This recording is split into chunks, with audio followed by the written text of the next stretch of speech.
Hello, let's continue our Sudoku adventure with Christmas Morning by Strosahl. Merry Christmas, everybody. This concludes our December holiday theme. I hope you enjoyed our 25 puzzles leading up to Christmas. I certainly did. We will have normal puzzles up until January 5th, at which point we will have our January theme, normal week-long theme. All right, so look forward to that. Well, let's go over the rules to this puzzle. We do have normal 6x6 Sudoku rules. So in each row, each column, and each 2x3 box, we are placing the digits 1 to 6 exactly once each. Now, before I go on to the killer cages, I want to talk about the fog. So there is dynamic fog in the grid. That means that any of these gray cells could have anything under it as long as the rules say. So in this particular case, it could be an empty cell, it could be a given, or it could be drawing part of a cage, like we're seeing these cages here. That's what you're going to find under the fog, according to the rules. When you place correct digits in the grid, it may or may not reveal fog somewhere else in the grid.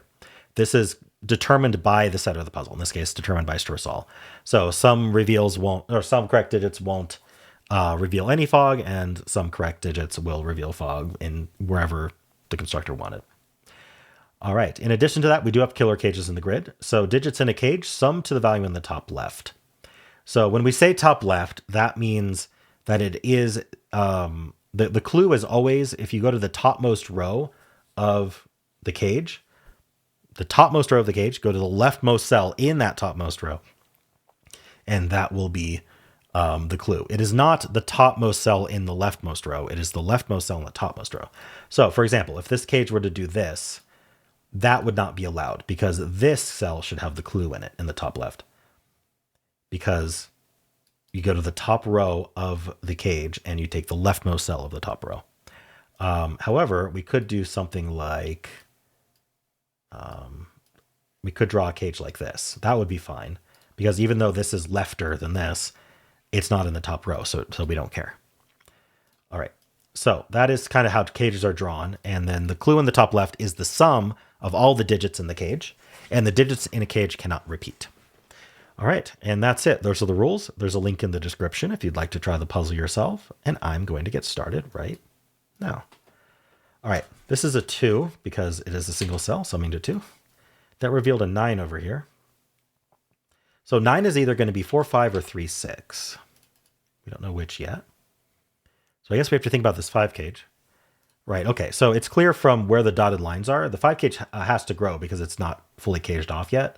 It's going to grow into this cell, and then it has to stop because if we were to add another digit, 3 digits that don't repeat, the minimum is 1, 2, 3, and that's 6. So a 5 cage has to stop at 2. And so we know that this cage does this. I'm actually going to draw it. This is our cage, and so it's got to be 1 plus 4 because the 2 is gone. We can't do 2 plus 3.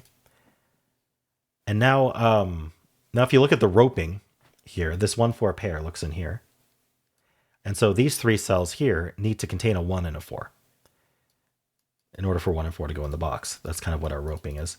So this cell here, I already know is a 1 because the 1 doesn't fit in the 9 cage. But we do know that now there's a 4 in the 9 cage, making it have to be a 4 or 5 pair.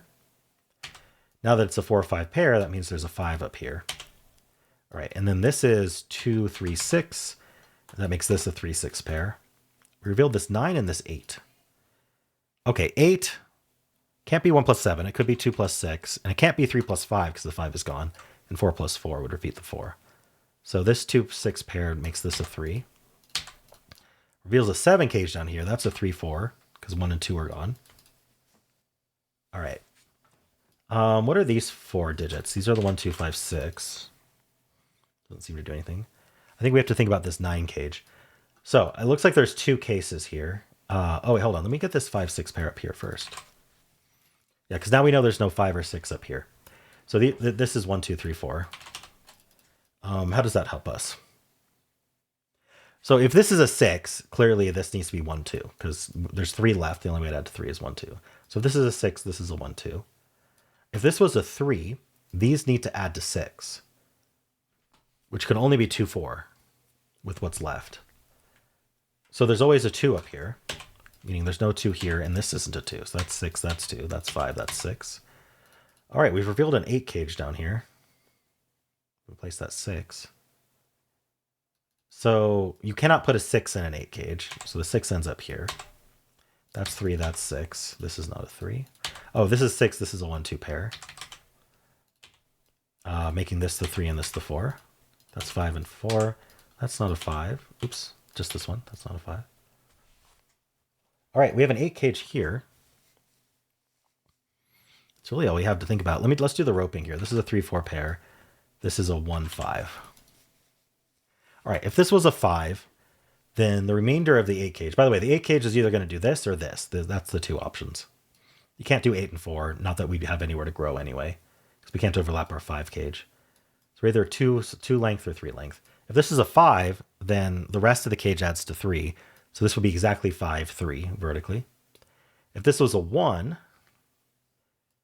then this 3-4 pair works perfectly. That adds to 7. So 1 plus 7 is 8.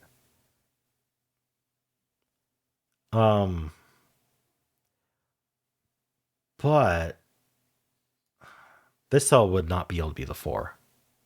Because if we put a 1 here, this is a 4. So it would be 1, 3, 4. So this is always 3. If this is a 5, it has to be a 3. If this is a 1, it has to be 3 with a 4 here. So we don't know what this is, but we do know this is a 3. And this is a 4. And that's a 1. And that's a 4. And that's a 5. Which reveals a 9 cage down here. That's a 1. This is a pair. Let's do that first. This is a 1-4 pair.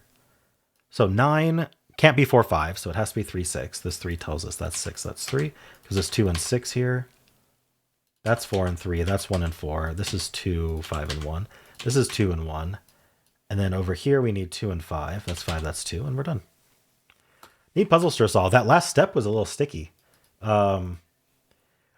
It's a common trick in killer cage puzzles to say, oh, this particular sum doesn't work because it breaks a cell in the same row or column or box that's down to like a by value or something. Really nice to be able to use that as a setter right at the end of the puzzle too. So that was a neat idea to make that the ambiguous 8 cage that was resolved by this cell here. Pretty neat. All right, well, let me know how you did. Merry Christmas again. And if you enjoyed this, why don't leave a like, subscribe, and a kind comment below.